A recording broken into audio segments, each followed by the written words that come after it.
بسم اللہ الرحمن الرحیم۔ لاکھوں کروڑوں درود نبی کریم علیہ الصلوۃ والسلام اور ان کی آل پہ۔ میں آپ کی میزبان میں سید ارسلان فلک اپنے یوٹیوب چینل نگاہ مصطفیٰ صلی اللہ علیہ وآلہ وسلم پہ۔ آج کا ہمارا گفتگو کا موضوع سورہ فاتحہ کی مختصر تفسیر۔ یہ سورت وہ بابرکت سورت ہے جو آقا علیہ السلام کے سینہ اطہر پر مکہ المکرمہ میں نازل ہوئی۔ 7 آیات پر مشتمل یہ سورت اپنے دامن میں بہت سا نور رکھتی ہے۔ یہ واحد سورت ہے جو 1 مرتبہ نہیں 2 مرتبہ نازل ہوئی، اسے سبع مثانی بھی کہا جاتا ہے۔ ابو سعید بن معلا جلیل القدر صحابیہ نماز پڑھ رہے تھے، میرے نبی علیہ السلام نے انہیں بلایا۔ اب نبی پاک کی بارگاہ میں حاضر ہوئے نا، عرض کرتے ہیں یا رسول اللہ آپ نے مجھے بلایا، تو میرے نبی نے فرمایا کہ آنے میں دیر کر دی۔ عرض کرتے ہیں یا رسول اللہ میں نماز میں تھا۔ تو نبی علیہ السلام نے فرمایا کیا اللہ کا وہ فرمان نہیں دیکھا، یا ایھا الذین آمنوا استجیبوا للہ وللرسول اذا دعاکم، کہ اے ایمان والو اللہ اور اس کے رسول کی پکار پر لبیک کہا کرو۔ اس کو امام بخاری نے بڑی سند کے ساتھ لکھا ہے۔ تو پھر اس واقعے کے بعد نبی علیہ السلام کے جو صحابہ تھے نا، میرے نبی پاک جب بھی انہیں بلاتے تو وہ ہر کام چھوڑ کے وہاں تشریف لے جایا کرتے تھے، نماز میں ہوتے تھے تو نبی کی بات سن کے نبی کے پاس حاضری لگوا کے جب واپس آتے نا تو وہیں سے نماز شروع کیا کرتے تھے۔ ابو سعید بن معلا کو میرے نبی نے فرمایا کہ مسجد نکلنے سے قبل میں آپ کو ایک ایسی صورت بتاؤں گا جو 7 آیات پر مشتمل ہے، اور اس کا بڑا مقام ہے، اس کی بڑی فضیلت ہے۔ اب جب جانے لگے نا تو ابو سعید بن معلا نے بات یاد کرائی تو میرے نبی نے وہ صورت بتائی 7 آیات پر مشتمل، تو وہ یہی صورت تھی الحمدللہ رب العالمین۔ ساتھ ہی فرما دیا کہ یہ صورت بہت مقام رکھتی ہے، اس کی بہت فضیلت ہے۔ حضرت ابی بن کعب وہ بھی یہی روایت کرتے ہیں، امام ترمذی نے اس کو بڑی سند کے ساتھ لکھا ہے، وہ بھی یہی فرماتے ہیں کہ ان کے ساتھ بھی ایسا ہی ہوا، نماز پڑھ رہے تھے تو میرے نبی نے بلایا، جانے میں دیر کر دی، جب پہنچے تو ان کے سامنے بھی اللہ کے رسول نے یہی آیت جو ہے وہ بیان فرمائی۔ آیت یعنی یہ بیان فرما دی۔ دیکھیں یہاں پہ اگر ایک انسان دوسرے انسان سے کلام کرے نماز ٹوٹ جاتی ہے، لیکن میرے نبی کے لیے صحابہ نماز چھوڑ کے جائیں، نبی کی بات سن کے آئیں، تو جہاں نماز چھوڑی ہوتی تھی وہاں سے نماز دوبارہ شروع کرتے تھے۔ اور آج ہر انسان، اس وقت بھی اور آج بھی ہر انسان نماز کے اندر نبی کی خدمت میں یہ عرض پیش کر رہا ہوتا ہے السلام علیکہ ایھا النبی۔ حضرت ابی بن کعب کو بھی میرے نبی نے یہی 7 آیات والی صورت بتائی، اسی طرح بالکل جیسے کہ ابو سعید بن معلا کو بتایا۔ اب دیکھیں کہ یہ قرآن پاک جو ہے اس کے مکمل 114 صورتیں ہیں، ہر صورت کے شروع میں بسم اللہ الرحمن الرحیم آتی ہے سوائے ایک صورت کے، وہ ہے صورت توبہ۔ ساتھ ہی صورت نمل میں یہ بسم اللہ الرحمن الرحیم ایک آیت کا حصہ بھی ہے۔ احناف کے نزدیک یہ جو بسم اللہ الرحمن الرحیم ہے نا، یہ 2 صورتوں کے مابین فاصلے کے طور پر استعمال ہوئی ہے۔ اب ہے سب سے پہلی آیت الحمدللہ، سب سے پہلی آیت کیا ہے الحمدللہ رب العالمین، کہ تمام تعریفیں اس رب کے لیے جو 2 جہانوں کا پالنے والا ہے۔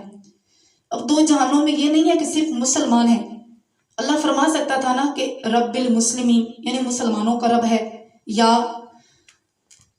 صرف انسانوں کا رب ہے، نہیں، فرمایا رب العالمین یعنی اس میں انسان ہے، حیوان ہے، جو بھی ہے، زمین پہ رینگنے والے کیڑے ہیں، یعنی جو کچھ ہے نا، اللہ رب العزت ان تمام کا رب ہے، ان تمام کو رب رزق دینے والا ہے۔ تو رزق کی لالچ میں آ کے ہم رزق دینے والے کو یعنی رازق کو بھول نہ جائیں۔ وہ رب اگر ہم لوگ دیکھیں نا تو وہ رب ایک ہے، پوری دنیا اس رب کی محتاج ہے، مانگے نہ مانگے، اللہ کو مانے نہ مانے، کوئی انسان مانگے نہ مانگے، کوئی انسان مسلمان ہے اس کو بھی رب دیتا ہے، کوئی انسان رب کو نہیں مانتا رب اس کو بھی دیتا ہے۔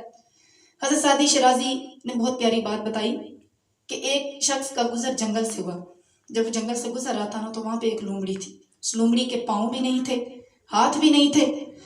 اب وہ انسان اس کو نہ دیکھنے کے لیے بیٹھ گیا کہ اس کے پاس رزق کہاں سے آئے گا، دیکھنے کے لیے بیٹھا، کیا دیکھا کہ ایک شیر نہ شکار کر کے آیا، اور اس شیر نے وہاں پہ وہ جو شکار کر کے لایا تھا وہ کھایا پیا، اور جو بچا کچا تھا وہیں پہ پھینکا اور چلا گیا۔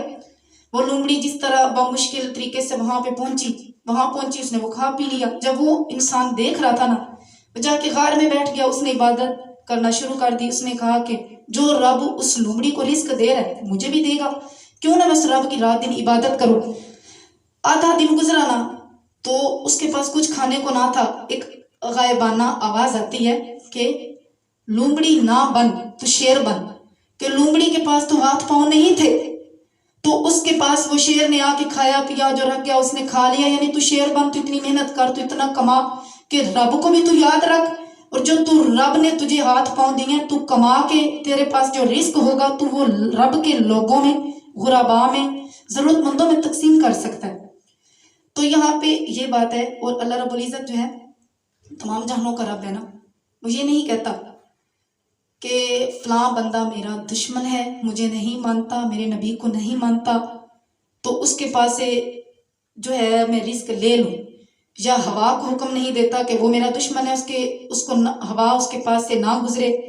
یہ کوئی بھی چیز ہے کہ بادل ہے وہ وہاں پہ نہ برسے کہ مجھے نہیں مانتا، لیکن وہ رب تمام جہانوں کا رب ہے.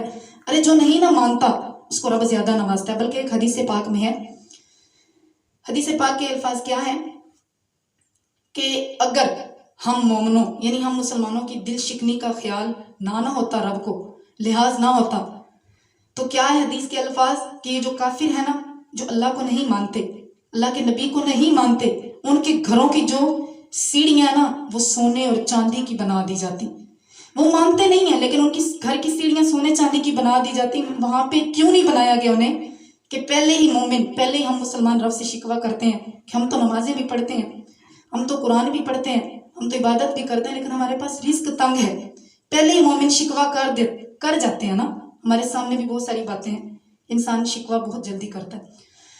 تو اس بات کو جو ہے ملحوظ خاطر رکھتے ہوئے کیا حدیث کے یعنی حدیث پاک کے لفظ ہیں کہ اس وجہ سے ان کے گھر کی سیڑھیوں کو سونے چاندی کا نہیں بنایا گیا. پھر اللہ پاک کیا فرماتا ہے؟ الرحمن الرحیم، یعنی یہ وہ در ہے جو رحمان کا در ہے، جو رحیم کا در ہے. وہ رب ہے جو مہربان ہے، رحمان رحیم ہے، جو ہر کسی کو نوازتا ہے. پھر ساتھ مملکت کا ذکر ہو گیا کہ مالک یوم الدین، تمام جہانوں کا مالک ہے. مالک یوم الدین، اس دنیا کا بھی مالک ہے اور آخرت کے دن کا بھی وہ رب مالک ہے. ایاک نعبد و ایاک نستعین، کہ ہم تیری ہی عبادت کرتے ہیں اور تجھ ہی سے مدد چاہتے ہیں. اب یہاں پہ دیکھیں، ایک مانگنے والا ہوتا ہے. مانگنے والے بھی دو قسم کے ہیں نا. ایک مانگنے والا ہوتا ہے جو ڈائریکٹ لوگوں کے سامنے ہاتھ پھیلا دیتا ہے، پیسے لینے کے لیے، کچھ بھی اس کی ضرورت ہے لینے کے لیے ہاتھ پھیلا دیتا ہے.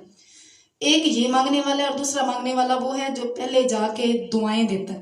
جیسے کوئی ہمارے گھروں میں، ہمارے گھر کے دروازے پہ بھکاری آ جائے نا، تو آ کے کیا لفظ بولتا ہے کہ تھوڑا دوبارہ وسدا رہے، تنوں رنگ لگ جان. یعنی یہ باتیں کرتا ہے، ابھی اس نے آگے کوئی سوال کیا نہیں ہوتا. اور ہمارے گھر کے بڑے ہم خود کسی کو بھیج دیتے ہیں کہ اس کو پیسے دے ہو، آٹا دے ہو، ہمیں پتہ ہوتا ہے نا. اسی طرح جب ایک انسان کہتا ہے نا الحمد، تو اللہ کی رحمتیں اس کو ڈھانپ لیتی ہیں، اللہ کی رحمت اس بندے کو ڈھانپ لیتی ہے. الحمدللہ رب العالمین، کہ تمام تعریفیں اس رب کے لیے جو تمام جہانوں کا مالک ہے، پالنے والا ہے، رب العالمین. پھر انسان کہتا ہے الرحمن الرحیم، کہ مولا ہم کسی ایسے بندے کے در پہ نہیں گئے جو کسی کا محتاج ہو، ہم تو تیرے در پہ آئے ہیں. تو نے ہمیں دیا ہے آج تک اور آگے بھی ہمیں تو ہی عطا کرے گا. پھر انسان کہتا ہے مالک یوم الدین، جو پوری دنیا کا مالک ہے، اس دنیا کے ہر دن کا بھی مالک ہے اور آخرت کے دن کا بھی مالک ہے. پھر اس کے بعد انسان کہتا ہے ایاک نعبد، ہم کہتے ہیں نا ایاک نعبد، کہ ہم تیری ہی عبادت کرتے ہیں، و ایاک نستعین، اور تجھ ہی سے مدد مانگتے ہیں. اب یہاں پہ بھی دو قسم کی بات آ جاتی ہے. ایک مانگنے والا ہوتا ہے نا جو گھر گھر جا کے مانگتا ہے کہ پنن دا کوئی چج بھی ہوندا ہے، کچھ تے بول پکانے پوندے. اور ایک بندہ ہوتا ہے جو ایک ہی سے مانگتا ہے.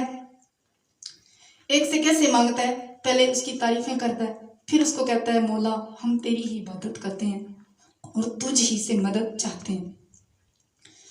اب یہاں پہ مانگنے والے کی بات ہو، ایک مانگنے والا ہر گھر جائے نا تو ہر گھر کا بندہ اسے 1 روپیہ 2 روپیہ 10 روپیہ 5 روپیہ دے دیتا ہے.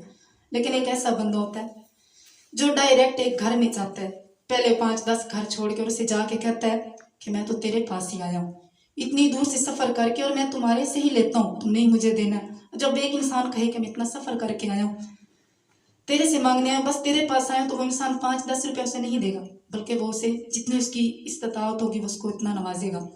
تو پھر رب کا در ہو اور ایک انسان کہے ایاک نعبد و ایاک نستعین، یعنی دل سے کہے کہ مالک ہم تیری ہی عبادت کرتے ہیں اور تجھ ہی سے مدد چاہتے ہیں، تو خود دیکھیں کہ وہ رب کیسے نہیں نوازے گا، وہ رب کیسے نہیں عطا کرے گا۔ ایاک نعبد و ایاک نستعین، اور پھر اس سب کے بعد بندہ کیا عرض کرتا ہے؟ اہدنا، دکھا ہمیں، الصراط المستقیم، سیدھا راستہ۔ سیدھا راستہ یعنی وہ راستہ جس راستے میں کوئی موڑ نہ ہو، جو بالکل سیدھا ہو، جس کی منزل صرف رب ہو۔ اہدنا الصراط المستقیم صراط الذین، راستہ ان لوگوں کا، انعمت، جن پر تیرا انعام ہوا، نہ کہ ان لوگوں کا جن پر تیرا غضب ہوا اور جو گمراہ ہوئے۔ یعنی مالک صراط الذین انعمت علیہم غیر المغضوب علیہم ولا الضالین، مولا ہمیں ان لوگوں کا راستہ دکھا جن پر تیرا انعام ہوا، نہ کہ ان لوگوں کا جن پر تیرا غضب ہوا اور وہ گمراہ ہوئے۔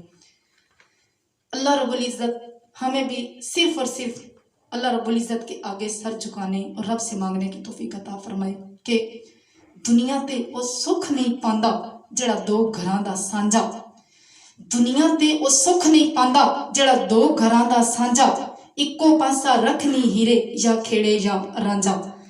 اللہ رب العزت جو کچھ میں نے بولا آپ نے سنا، ہمیں اس پہ عمل کر کے اللہ رب العزت آگے اس کو پھیلانے کی توفیق عطا فرمائے۔ وما علینا الا البلاغ المبین۔ السلام علیکم ورحمۃ اللہ وبرکاتہ۔